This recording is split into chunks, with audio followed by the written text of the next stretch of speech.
Maaf, melenceng dari tema tentang daurah keluarga yang rencananya mau diadakan. Anda dapat informasi biayanya 4 juta lebih untuk 2 hari 3 malam. Pertanyaannya, apakah ini tidak mendiskreditkan saudara-saudara kita yang kurang mampu, yang mungkin bagi sebagian mereka uang sebanyak itu gaji 2-3 bulan?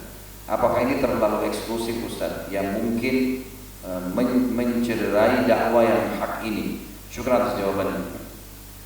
Saudaraku, teman-teman sekalian, kenapa diadakan daurah keluarga seperti dan kenapa ada biayanya? Sebelum saya jawab, sudah pernah dengar belum kalau masyayikh datang di Indonesia ada daurah buat ustaz-ustaz di Malang? Sudah dengar? Saya sering diundang. Kalau itu dianggap eksklusif dan tidak boleh, maka syekh tidak akan datangkan.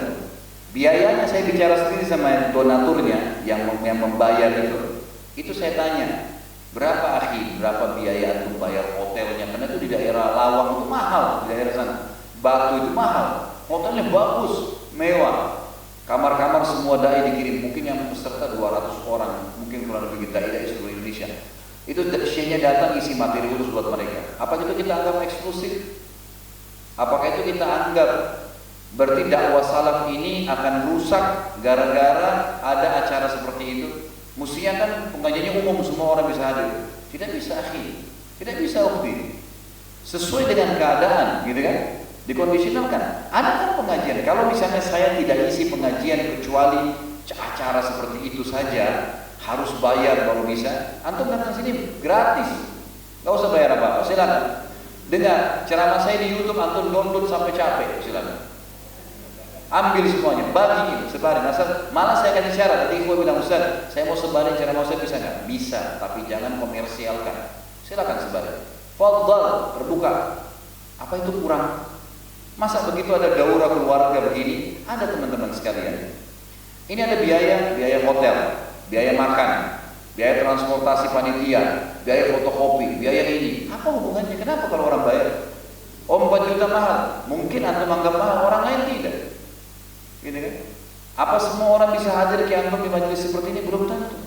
Ada orang banyak mengeluh sama saya, ikhwan, istrinya nggak mau ikut taklim, nggak mau ikut taklim. Dia sendiri yang datang, diajak nggak mau, dirayu nggak mau, yang mau. Sampai ada ikhwan dari Jawa Tengah, saya tahu sendiri, itu cerai sama istri. Ya sama saya, Ustaz, saya cerai hanya karena saya begini, Ustaz. Saya melihara jenggot, saya tidak isbar, saya tidak mengajar, istri saya tidak mau terima. Dulu dia itu dukun. Dukun. Subhanallah, istrinya cerai sama dia, tinggal. Tapi dia tenang. Dia datang ke rumah saya itu hari, bantu-bantu saya di rumah cukup lama. Dia cerita, ada orang yang seperti itu keadaannya gitu kan. Istrinya nggak mau. Ada orang yang suaminya nggak mau. Banyak ibu ngeluh gitu. Suaminya nggak mau. Suami saya sudah tidak mau tahu. Marah-marah dengan saya sampai saya dilarang ikut pengajian, sampai disuruh tutup pengajian di rumah. Saya pernah isi pengajian satu orang ummahat kita di daerah Kemang, itu sampai disuruh tutup sama suaminya.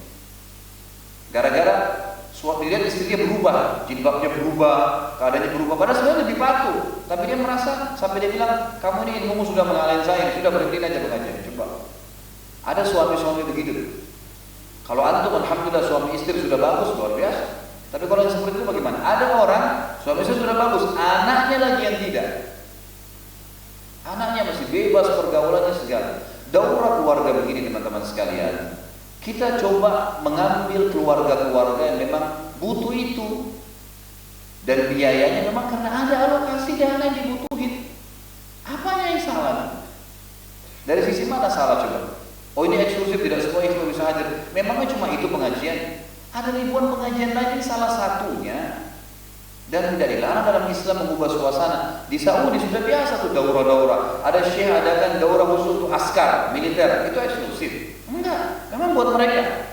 Ada daurah untuk para dokter-dokter, ada daurah untuk mahasiswa, ada daurah untuk ibu rumah tangga. Ada. Apanya yang salah? Ini bukan pemetakan, bukan. Tapi meraih orang-orang yang belum bisa mendapat dakwah secara umum. Kan begitu. Hanya itu maksudnya. Antum tidak bisa hadir, nggak apa-apa. Materi itu yang saya akan sampaikan ada di YouTube, nonton aja. Jangan terlalu mudah protes, teman-teman. Gini loh. Allah memberikan kita kuping 2, lisan 1, supaya lebih apa? Lebih banyak mendengar, bukan lebih banyak ngomong. Ini ngomong terus protes kerjanya. Ini kapan mau belajar? sesat itu macam-macam. Ya akhi, ya ukhti, kalau kamu salah, ketemu sama dia hari kiamat itu bahaya, habis pahala dia habis. Untuk apa bicara orang? Apalagi nggak ada ilmunya. Ini ada alasan kenapa dilakukan. Pada saat teman-teman ajak saya buat daurah keluarga itu, saya sudah adakan sama teman-teman Wisal TV. Dan waktu kita iklankan di Wisal TV, diadakan di Puncak waktu itu, semuanya dari pemirsa seluruh Indonesia dapat mendaftar. Yang dulu selama ini cuma nonton di TV acara-acara ceramah saya, akhirnya hadir dari mana-mana, dari Sumatera, dari Kalimantan, datang semua. Dan kesempatan memang pas lagi liburan sekolah, anak-anaknya semua diajak. Dan manfaatnya sangat besar. Mereka sendiri waktu sudah mau tutup ditanya suka dukanya. Ini luar biasa. 2-3 hari sudah bisa luar biasa. Ada yang istrinya sadar, ada yang suaminya sadar, ada yang anaknya jadi baik, dibuatin program-program positif kok. Jangan biasa protes yang apalagi tidak punya ilmu. Ini saya sarankan teman-teman sekalian. Kalau antum tidak punya ilmu nanya. Dan jangan taklid buta, jangan fanatik buta dengan satu ustaz sudah kaku harus begitu. Anda kan punya akal, dikasih hati nurani, gitu kan? Tanya pendapat mana yang paling bijaksana diambil. Mestinya begitu. Saya bukan memprotes ustaz-ustaz teman-teman saya, bukan. Mungkin ada masya Allah yang ilmunya jauh lebih luas daripada saya. Tapi saya juga punya argumen. Saya bisa sampaikan dan bisa didengar, gitu kan? Seperti tadi, ini bukan eksklusif. Kalau saya teman-teman sekalian mengadakan daurah, setiap pengajian saya harus bayar sekian. Kalau tidak nggak bisa hadir, antum pak punya hak untuk protes. Ini semua pengajian kita gratis di mana-mana. Setiap hari ceramah saya lihat di web tuh. Dari Senin sampai Ahad, semua ada, datang silakan. Sampai pengajian-pengajian di kantor-kantor pun saya bilang, akhi, saya bilang pembagian. Kalau ada jemaah saya datang biarin. Oh ya silakan Ustaz, terbuka. Pengajian duhur pun di kantor silakan datang. Kayak hari Senin pagi biasa di Antam, di Simatupang terbuka. Banyak yang datang bukan dari pegawai di sini, gitu kan? Mereka tahu saya kalau istirahat duhur itu mereka datang di situ. Silakan terbuka, nggak ada masalah. Jadi jangan buru-buru nih, buru-buru menilai akhirnya punya dosa, itu punya dosa sama orang-orang berbahaya. Apalagi aku punya masalah dengan orang beriman. Ini bahaya sekali, bahaya sekali. Saya ditanya oleh seorang ibu dan ibu ini datang kepada saya. Kebetulan ada taklim di rumahnya beliau di Kemang juga. Dia bilang, Ustaz, saya dipanggil terus diminta supaya berhentikan pengajian di rumah, harus di masjid saja. Bagaimana menurut Ustaz? Saya bilang, kenapa disuruh berhenti, Bu? Apa alasannya? Enggak, karena memang pengajian cuma di masjid. Kok bisa? Saya punya banyak dalil pengajian di rumah, banyak. Masruq rahimahullah, salah satu ulama tabi'in, itu murid, termasuk murid yang paling banyak meriwayatkan riwayat dari Aisyah radhiyallahu anha. Di mana dia ambil ilmu dari Aisyah? Di rumah Aisyah, di rumah Nabi sallallahu alaihi wasallam. Belajar di rumah. Para sahabat kalau mau bertanya masalah rumah tangga Nabi sallallahu alaihi wasallam, tanyanya di mana sama Aisyah? Di rumah sampai turun ayat hijab, gitu kan? Itu di rumah tuh. Hadis yang menjelaskan tentang sahabiat yang berkata, ya Rasulullah, Anda lebih banyak terdominasi waktunya dengan sahabat laki-laki. Khususkan buat kami, karena kan zaman dulu gak ada mic. Sekarang akhwat kita di atas bisa dengar suara saya sebagaimana antum dengar di sini kan. Tapi zaman Nabi SAW bisa belakang, mereka kadang-kadang tidak dengar. Makanya sering kita temukan riwayat kalau sahabiat yang meriwayatkan pasti mereka terputus tengah jalan biasanya. Kayak dari riwayat Asma binti Abi Bakar, mereka mengatakan, saya menyampaikan apa yang saya dengar dan yang saya tidak dengar saya tidak bisa sampaikan karena suara Nabi tidak dengar semua. Apa kata mereka, ya Rasulullah? Waktu Anda terdominasi oleh para sahabat laki-laki, luangkan waktu buat kami. Karena selama ini pengajian di masjid, kami minta pengajian khusus buat kami. Sebagian ulama hadis mengatakan pengajian itu di luar masjid. Mereka kumpul satu tempat, Nabi SAW datang dan menyampaikan hukum tentang mereka. Gak ada sesuatu, kenapa harus sekaku itu ya? Saya tidak tahu, kecuali ada pelanggaran dalil yang besar, Allahu a'lam mungkin. Tapi kalau tidak ikhwani dan akhwati, saya minta mesti lebih bijaksana ya.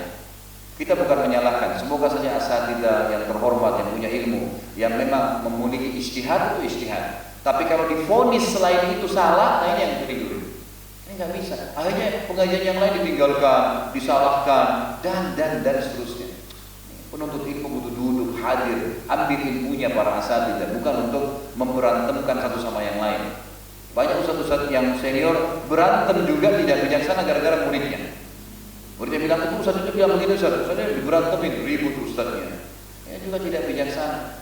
Ini kok jadi kayak anak kecil, kayak anak SD diadu domba. Tuh sekolah satu, sekolah sana, lempar. La ilaha illallah. Ini majelis ilmu teman-teman. Berbagi ilmu, saling menasihati. Teman kita salah telepon, akhi, saya dengar seperti ini. Setahu saya ada hadis begini. Diskusikan dengan baik-baik. Ketemu di rumahnya, datang. Itu kan, itu harus kita lakukan. Bukan dengan baru dapat berita langsung. Apalagi in ja'akum fasiqun binaba'in fatabayyanu. Datang orang yang tidak jelas, sampaikan kepada kamu, tabayyun. Cari tahu, itu baru bisa.